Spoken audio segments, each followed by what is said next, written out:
Hello everyone, welcome to Diego Knows. I'm Diego, and today we are going to talk about the Matrix Regurgitated, the new Matrix movie that came out. I want to apologize. I had to take a break from because of the holidays and stuff, Christmas and everything, and New Year's is coming around the corner, so I didn't have much time to post any videos. I was dealing with the Spider-Man stuff and the Matrix, and the Sing movie, the new Sing sequel movie for kid. I have a little boy, so I was very busy.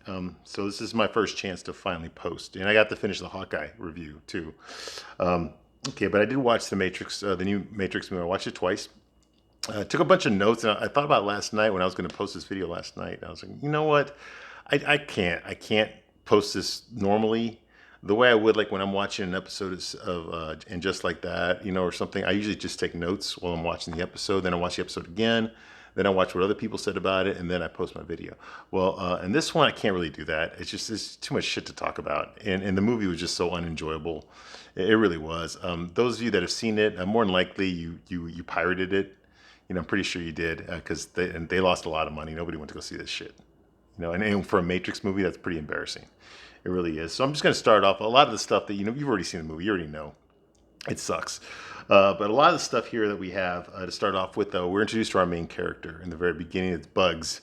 Her name is Bugs. Now, her name is Jessica Henwick. Okay, I remember her from Iron Fist. She was in both seasons of Iron Fist and The Defenders on Netflix. That was the one Netflix show that everybody hated, was Iron Fist, and she was the female lead in that show. Okay, that should tell you something. And she did a couple episodes of Game of Thrones before that. But yeah, and she's British. She's Asian, but she's British. I didn't know that. So when she speaks with a British accent, I found that she's actually a British person. She was faking her American accent on Iron Fist. Okay, and of course she got the blue hair. So right there, that should tell you something. Okay, the politics on the show. Okay, it's pretty much one way, although it wasn't as political as I thought it would be. Okay, her name is Bugs, as in bunny. Yes, she said that in the movie. Bugs, as in bunny. Okay, Warner Brothers property. Okay, yeah. All right. Okay, so my overall, she's the main character, and we follow her throughout the thing. Then it goes into Neo. So whenever we're dealing with the real world, we're dealing with her. When we're dealing with the fake world, we're dealing with Neo. Okay, he's not Neo anymore. Basically, what they did is they turned him back into Thomas Anderson. Well, that's what they said they did. Okay, so he's a game developer now. The Matrix is just a video game. It's not a series of movies with awesome kung fu and special effects and music, and philosophies and religious ideologies and all these. It's none of that. This is a video game. It's a video game that a lot of people liked. Okay, and Thomas Anderson created it. He's a game developer, and he's the oldest one there because all the guys that he works with are all millennials, and he's obviously in his 40s, 50s. Even though he's got long hair that's not gray. Anyway, so he's there and he's depressed. He's shy. He likes to drink alone. He doesn't talk to people. He has an assistant, but that's the closest thing he has to a friend. He doesn't. He's non-confrontational, very insecure. Like I said, he's shy. He's depressed. He's melancholy. He's basically Keanu Reeves. He's playing Keanu Reeves. Okay, those memes of Keanu Reeves on the subway. Yeah, he's playing that guy. He's playing himself. Okay, so I hope the paycheck was good. I'm sure it was. So yeah, so Keanu Reeves is playing Keanu Reeves, and he's starting to notice that things aren't quite what they seem. Like he can kind of sense that there's something else other than what he's looking at, but he doesn't understand it. Why? He's seen a therapist played by Doogie Howser, Neil Patrick Harris, and he's got these blue glasses. I mean, just so blue. The world that he lives in. Okay, in the Matrix movie, the world was green and white and gray, and it was a bunch of shades. You could tell it was a fake world because it didn't have like any logos or anything. Like none of the stores had any like corporate signs on there or anything like that. No Coca-Cola, that kind of stuff. It wasn't in the Matrix. Okay, these were just generic buildings, generic sidewalks, generic streetlights, generic people. And this one, there's a lot of color. They use natural light. So I'm sure it costs a lot of money to do that, but they actually use natural light for the world that Keanu lives in. So there's a lot of sunlight, a lot of colors. Everyone's vibrantly dressed. So there's none of that, or like greenish gray hue that the original Matrix movies had when they were in the Matrix. None of that. So everything's bright and sunny and colorful. And he goes to a coffee shop called Simulate. Yeah. And yeah, he's got a crush on the girl who's Trinity. Her name's Tiffany. She's married. She's got kids. Her husband's name is Chad. Yeah, Chad. That's her husband's name. And so he's there, and he's basically just playing himself. All of us that are watching this movie, we already know what happened. We know that he died. We know that Trinity died. So what we're trying to understand here is we're trying to, if the movie had started without the girl, without Jessica Henwick, if the movie just started here in this world, that would have been something, because then we would have had to question ourselves, well, was the Matrix even real? Was it really just a video game? So those three movies were video games. And these are the real people that the video game characters are based on. Now, this is interesting. This is interesting. Maybe the Matrix movies were just one video game developer's delusions. Maybe he's dealing with a crisis or something, you know? And this is his way of dealing with it, is creating these fake characters. You know, it happens all the time. So I was thinking like, oh, this could be something. But then I remember, well, we saw the Matrix in the beginning of the movie. We saw her going through the walls, doing her backflips, you know, agents shooting at her, you know. I mean, what? They have agents, and it makes no sense that they would have agents. And I'll tell you, I'll explain that later on, because everybody's an agent. So anyway, in the Matrix.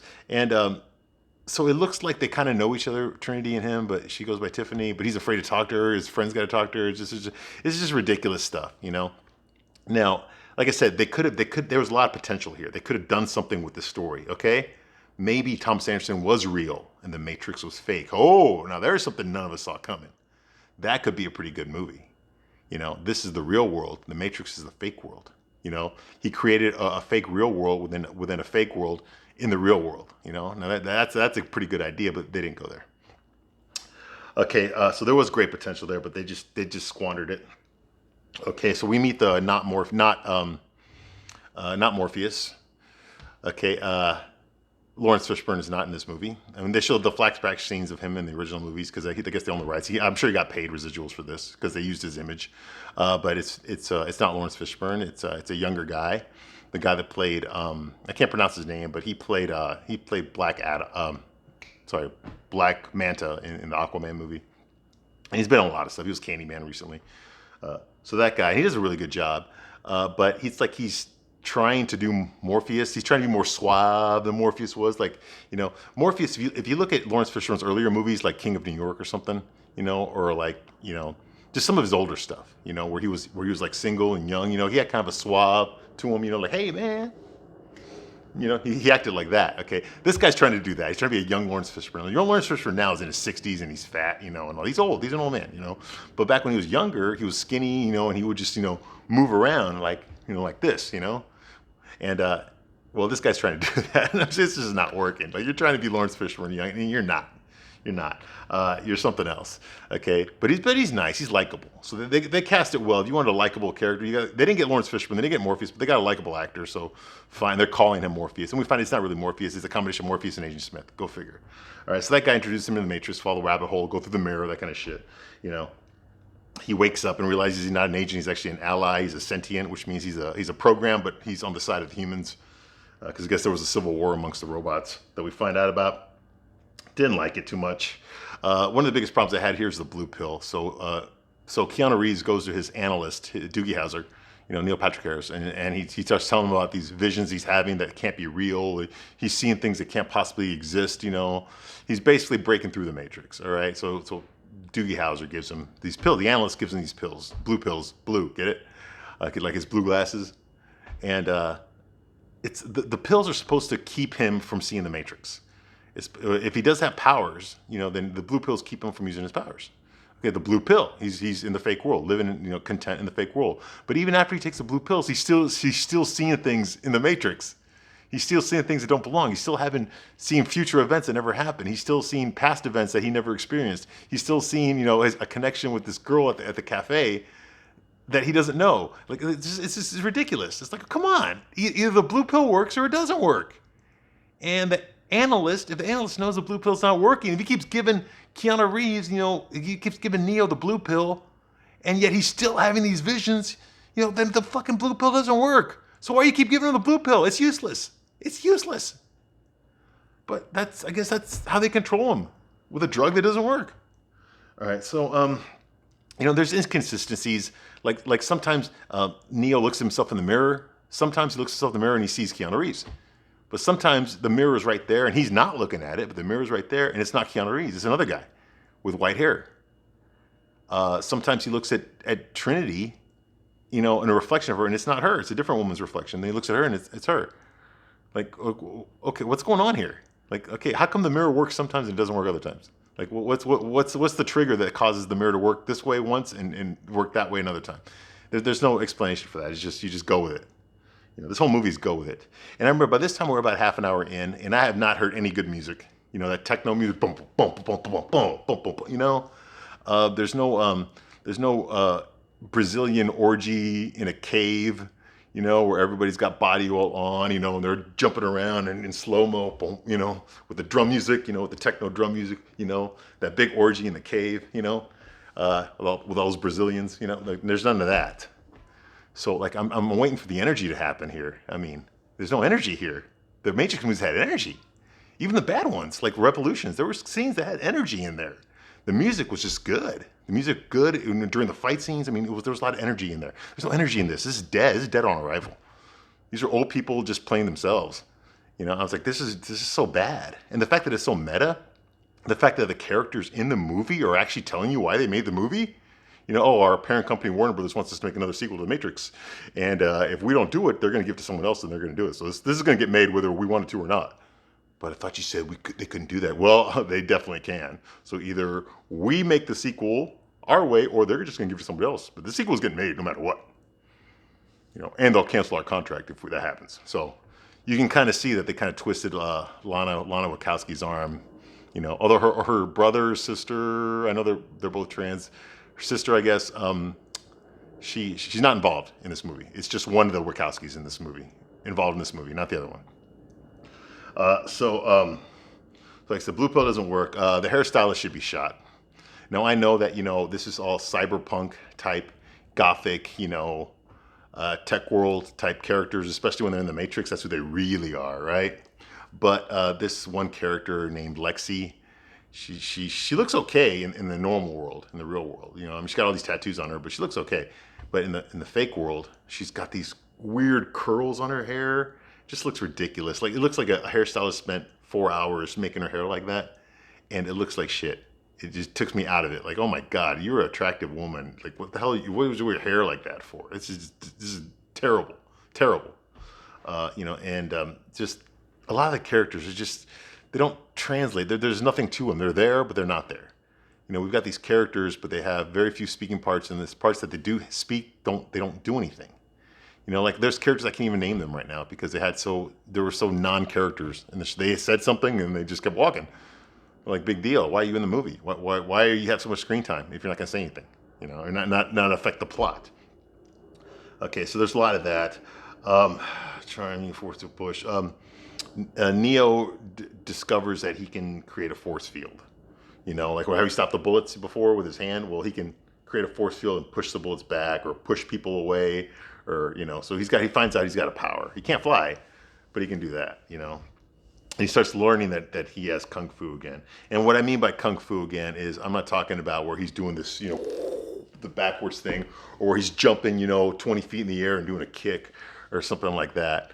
What I mean by kung fu is the shaky cam, and then in the middle of the fight it'll be like a,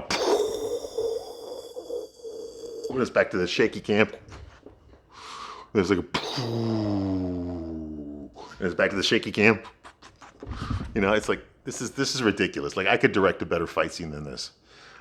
There's none of that, jumping up down the bullet time stuff. They mention bullet time, but they don't actually show it. They don't actually do it. So it's like this is low grade. This is like low budget Matrix. Okay, this is what you film when you can't afford to film a Matrix movie. You film something like this. So there's that going on there. Agent Smith is actually his boss, but he's a different actor now, younger, whatever. And I guess he doesn't hate Neo as much because they kind of ally themselves together. I mean, they have a fight together, but it's Neo that picks the fight with him. He doesn't pick a fight with Neo. And later on, he helps him. So Agent Smith is like, he didn't even call him Mr. Anderson anymore. He calls him Tom. And he's got the super fast, agent thing, but he doesn't wear the sunglasses anymore. He dresses like an Old Navy model, like a guy doing an Old Navy commercial, like the catalog. Like, that's what he looks like now. No glasses. He's just there. He's just white guy, generic white guy, tries to act pretentious, and, just smirking. I have my own plans, Thomas. and you will not get in the way. You know, it's just dumb, you know, just his monologues, evil monologues. But he's not even the worst one. The worst one is Neil Patrick Harris, the analyst. He's the worst one. Oh my God. Smith has got nothing on that guy. So the Merovingian shows up. Now, I actually took the time, so please indulge me with this. I took the time to find out what the Merovingian says. Now, you remember him in the other movies, okay? He was the rich, snooty, pompous French guy. You know, he was a Merovingian. You know, he transferred information. He was a major program in the Matrix. He was a big program, married to Persephone, you know, the other program. And so he was evil, but he was all about himself. You know, very pompous, very French, but basically a real Frenchman, okay? If you ever spoken to a rich Frenchman, I have, okay? They really are like that, okay? They hate Americans, okay? And they don't tip. But anyway, he's like that, okay? He's pompous. Well, in this one, he's like a homeless guy.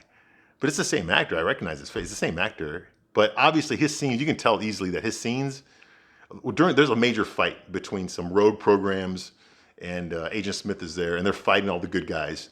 And the Merovingian's there. He's not fighting, but he's standing on the edge in the warehouse where the fight's taking place, and he's watching. And he's like yelling at them while they're fighting, okay? And you can tell that he wasn't there when they filmed the fight scene. Like his scenes were added. His scenes were filmed somewhere else. It's obvious because they have no scenes together on screen. You see his face up, and then you see the fight, and then you see his face yelling, and then you see the fight. You know, so it's like, you know, he wasn't there. Like he probably filmed all the scenes in one day, and they edited it into the scene later on. Okay, but he's there. He's dressed up as a homeless guy. Now I actually did this for you. Okay, just to show you the absurdity of this movie. I wrote down everything that the Merovingian says during the fight. So I'm just going to set the scene for you real quick. All right. So we've got these rogue programs who are fighters, I guess, and then you've got like the heroes who are a bunch of humans that are jacked into the Matrix, you know, with their own personalities, you know, and then you got Neo there, you know, and he's just discovering he can do kung fu, and then you got Agent Smith there, and he's just taunting him, you know, and so Agent Smith and Neo are fighting, and then Agent Smith and Morpheus, not Lawrence Fishburne, Morpheus are fighting, and he's getting his ass kicked. Smith is just wiping the floor. I mean, he can move at super speed, and he can hit harder, and he's super strength, and all that kind of shit. And everyone else, the other humans, are fighting the I guess the rogue programs. All right, so the Merovingians survived the purge because everything that happened in the other Matrix movies was the sixth Matrix. Now they're in the seventh one. That's why everything looks different. This is the seventh Matrix, and the Merovingians survived it. But he's a homeless guy now, basically. And so you've got this big fight going on, right? Which is horribly. I mean, it's the shaky cam I told you about. Every once in a while, the boom, you know. But it's just the same bullshit. No music, no good music, no techno music, no nothing like that. No budget, no incredible fights and fight moves, nothing like that. All right, just bullshit. But anyway, while this is going on, the Merovingian's standing on the balcony yelling at everybody. He's a homeless bum with a beard, dirty, you know, disheveled, you know. And this is what he's saying, okay? He's screaming. He says, "You stole my life. Kill him.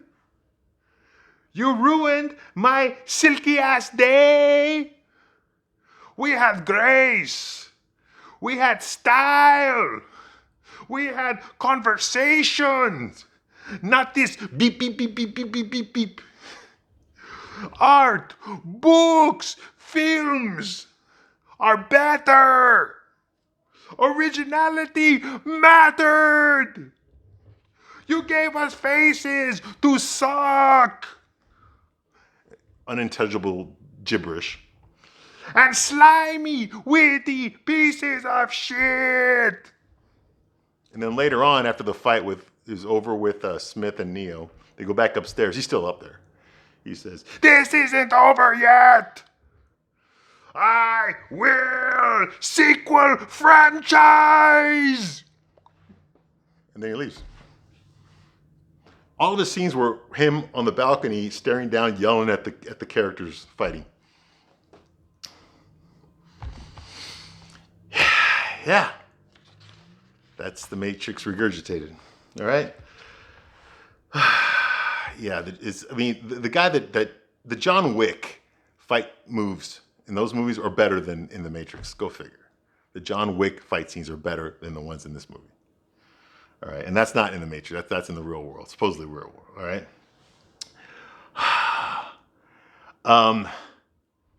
one of the tropes between Agent Smith and Neo, which just got annoying after a while, is like when they're fighting each other, one person knocks the other one down, and then the person that's still standing says a little monologue. You see, I told you it was inevitable. And then which gives the other person enough time to get back up and then do a counterattack. And then it's Neo like, I told you, the choice is mine. And then now Smith gets up. He's like, boom. He's like, no, Mr. Anderson, you never had a chance. Neo gets up, kicks him, boom, boom.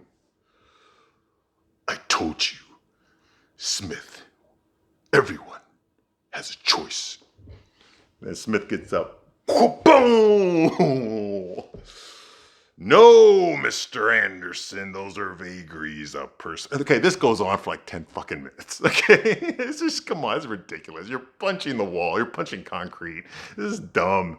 The original Matrix movies weren't this bad.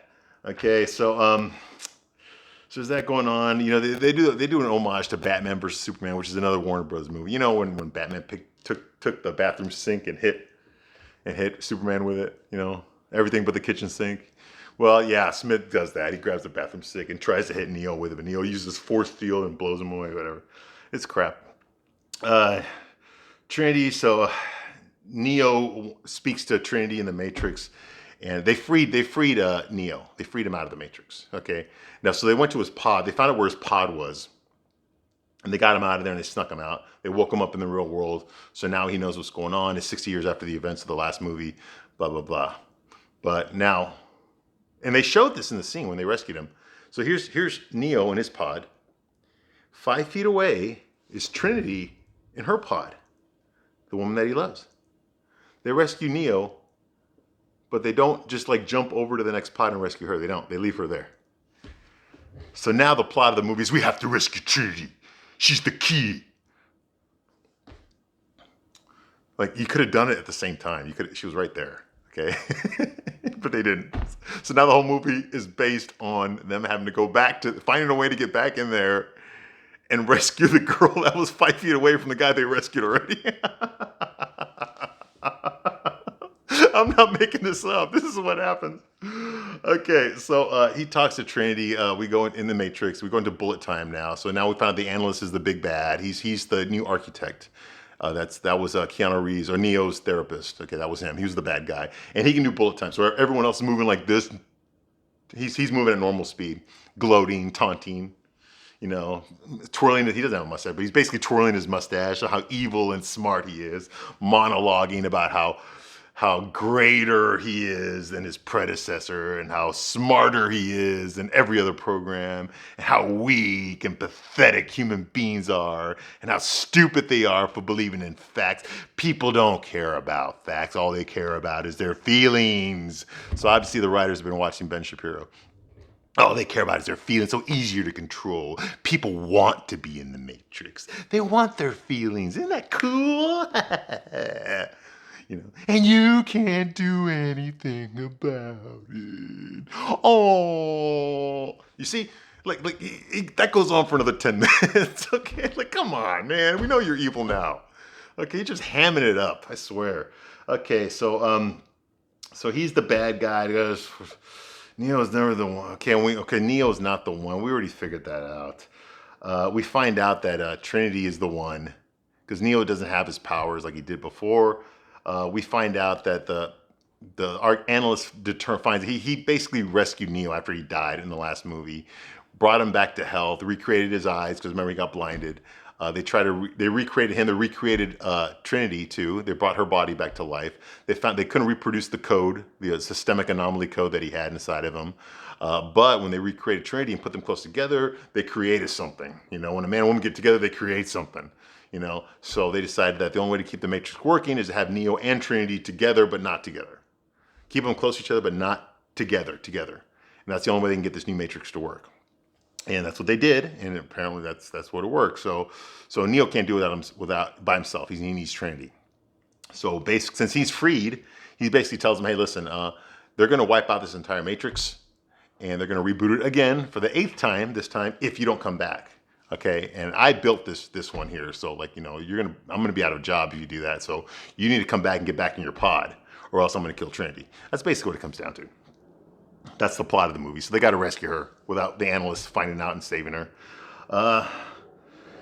So then we are introduced to Deepak Chopra's daughter, Sati, the one who's married to the Jonas Brothers. Yeah, one of the Jonas Brothers. Yeah, her. Yeah, you know, you can see that. You know, she's a billionaire, marries a millionaire. You know, yeah. So she's there. She's Sati, who you remember was the little girl. I guess they age in the Matrix. She was a little girl that got trained by the Oracle. So she's basically the new Oracle. Okay, because she got trained by the old Oracle. Remember the old Oracle taught her how to make cookies and stuff? Okay, well, she got trained by the old Oracle, so now she's the new Oracle, I guess. They're not calling her that, but I guess she is. She plays that role. And she wants to help Neo save Trinity. Okay, so Sadi explains, Sadi explains, we meet Niobe again. Neo goes back to Zion. It's not called Zion anymore. It's called something else. And Jada Pinkett Smith is there, Niobe, but she's old now, and this fake makeup makes her look like she's 85, even though she's like 50. And she's there, and she's a total bitch. She's not even likable now. Well, basically, like Jada Pinkett Smith is in real life, but she's old now with fake makeup to make her look old. And there's a big statue of Morpheus that looks nothing like Morpheus, nothing like Lawrence Fishburne. There's no one there. Yeah, it's not called Zion. It's called something else. It's called Nion or Niro or something like that, or Io. I think it's called Io. Yeah, and she's the only council member. You remember the old council members? They all wore those robes around, Well, she's the only one that's old. She's the only one there wearing that. But remember, there was like 15 council members or 12 council members. Well, she's the only one. And remember all those thousands and thousands of people that lived in Zion? Remember? They all had that body oil. They all looked Brazilian, wearing the rags and stuff, There was nobody there. It was empty. There ain't nobody there. But it looks beautiful. I mean, it looks like a futuristic underground city, but there was nobody there. See, low budget. No budget in this movie. No budget. So she's there, and she tells them that she's running the show now. She's like the only council member. And we find out that human beings are friends with a lot of the machines. They're friends now. Some of the machines went to war with the other machines, so they're actually helping. They're called sentients now. They're friendly to humans. The Matrix didn't work last time when they tried to reboot. They didn't make enough power. When they freed all the humans, they didn't make enough power, so they had to recreate the Matrix again so that the machines wouldn't die out completely. And that's the reason. That's what happened. So Sati she summons them. She summons the Neo and all them to her and somewhere in the Matrix where she is to explain to her the plot of the movie, right? The third act. Okay. And she explained there's a plot hole in the movie. All right. The plot hole, now Trinity went, okay. This is a major plot hole, okay? And now remember I told you that when they freed Neo, he was basically 5 feet away from Trinity, but they didn't free her, right? So now they got to find a way to free her. That's what's supposed to happen in this movie, right? Well, Sati explains that the analyst also didn't realize that, even though he's the one that put them there. Because if he had realized that they needed Trinity too, then he would have moved Trinity. But he didn't need it. Even the guy that created the Matrix didn't realize this. This is the guy that was gloating about, I spent 60 years figuring out everything about you and her and the Matrix and Doogie Howser explained all this shit, but he didn't realize that he needed Trinity. She's right there. So even though Neo's free, Trinity's not free. The analyst hasn't figured that out yet. He hasn't figured that out yet. That they're coming for Trinity. Like, he hasn't realized that. So Sadi explains that to us, to the audience. He doesn't realize that she's still there, so we can go get her before he finds out.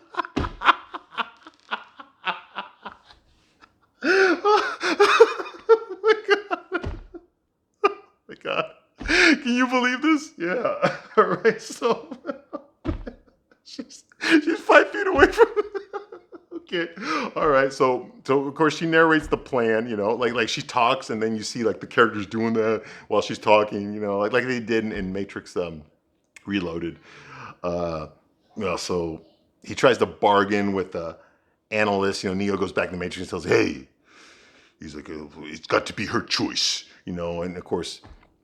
he says, like, you're going to go back. You're going to surrender yourself, and you're going to go back in the Matrix, and we're going to plug you back in, or else I'm going to kill Trinity. He's like, no. What we have to do is let her free and give her the choice. And if she chooses to stay in the Matrix, then I'll go. But if she doesn't, then we're leaving. So the analyst agrees to that. Okay, fine. I like tests. That's what he says.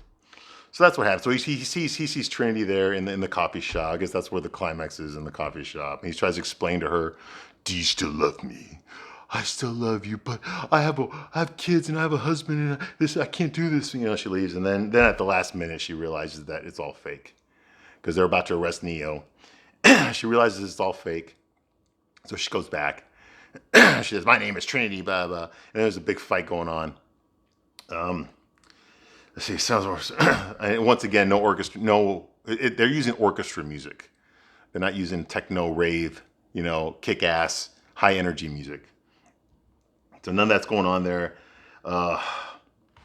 So it looks like once the analyst, Doogie Howser, uses his bullet time, he freezes everything basically and walks around at normal speed while everyone else is like, of course he's like, I was never going to let her go. You should know that. And he goes, I'm the one in charge here. I'm the one in control. Because you never had a chance. You and her both never had a chance. None of you ever had a chance. I've been pulling the strings all along. And all of a sudden Smith shows up. He's like, Agent Smith, what are you doing here? And Smith, of course, can move at bullet time too. He's actually faster than the analyst. So he just, clocks out the analyst and throws him over. He's like, oh my God, I didn't know you. So we spent, 15, 20 minutes listening to Doogie Howser tell us how smart he is. And then once Smith shows up, he shits himself. He shits his pants. Like, oh my God, how did you get here? You're supposed to be dead. Like seriously, that's what happens. This analyst, this all-seeing, all-knowing program. You see what I'm talking about? This is supposed to be the big bad. Okay, he never even considered Smith. You know why he didn't consider Smith? Because you never saw the other fucking movies. That's why. You can't have Neo without Smith. Okay, they're two sides. He's the Smith is the negative of Neo. If Neo's awake with powers, Smith is awake with powers. And this guy never considered that. So he literally shits himself when Smith shows up in the middle of his bullet time. Like, what are you doing here? Come on. So anyway, that happens, and so then we get into a big fight again. With the shaky cam shitty martial arts. Like someone punch, boom. But at the same time, you've got bullet time. Okay, so so you got bullet time here, where everyone is like, and Neil Patrick Harris is walking around, and then Smith shows up. He's walking around, punching him, blah, blah, blah, and then it goes back to normal speed, and then the fight begins with the orchestra music, and then someone gets punched, and the other guy's like, So what the fuck's going on here? Are we in bullet time, or are we doing slow-mo? Because you don't even have to get punched. There's a scene, like, there's a fight going on, and then all of a sudden you see, here comes Agent Smith, like, You're like, come on!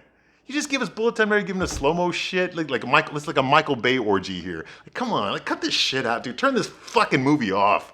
It's hurting me. It's hurting my fucking vision. It's hurting my ears. All right, so that's going on. Neo, of course, can't fight.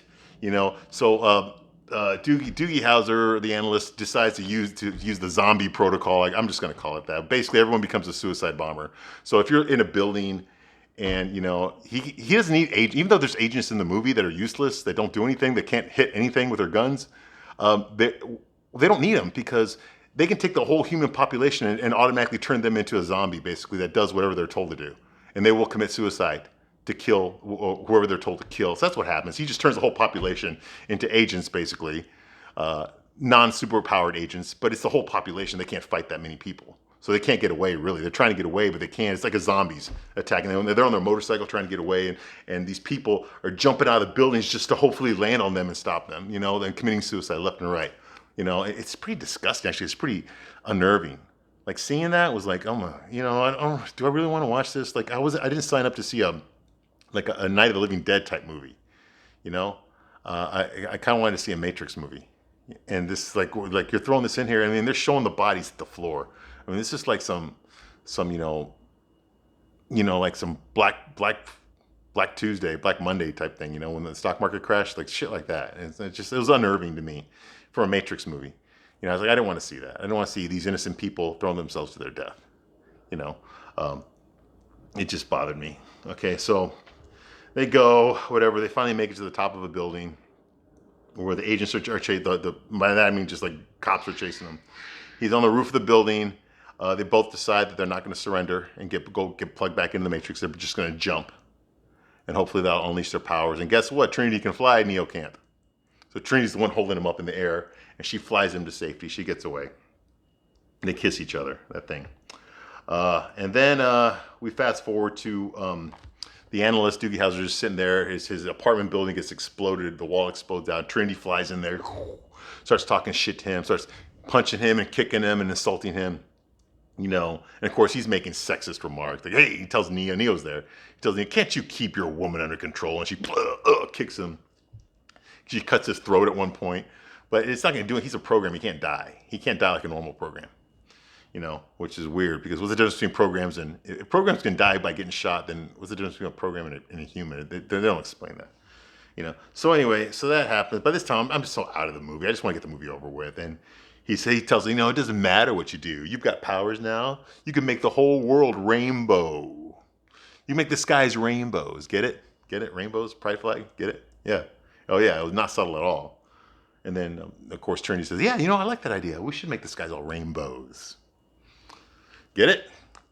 All right. So, but he tells her, he's like, it doesn't matter because nobody's going to get out of the Matrix. People like being controlled. They like being told what to do. You got fear, and then in one hand, and then you've got attraction in the other. People you can both those items you can control somebody. And they want to be controlled. That's what they want. They want security. They want predictability.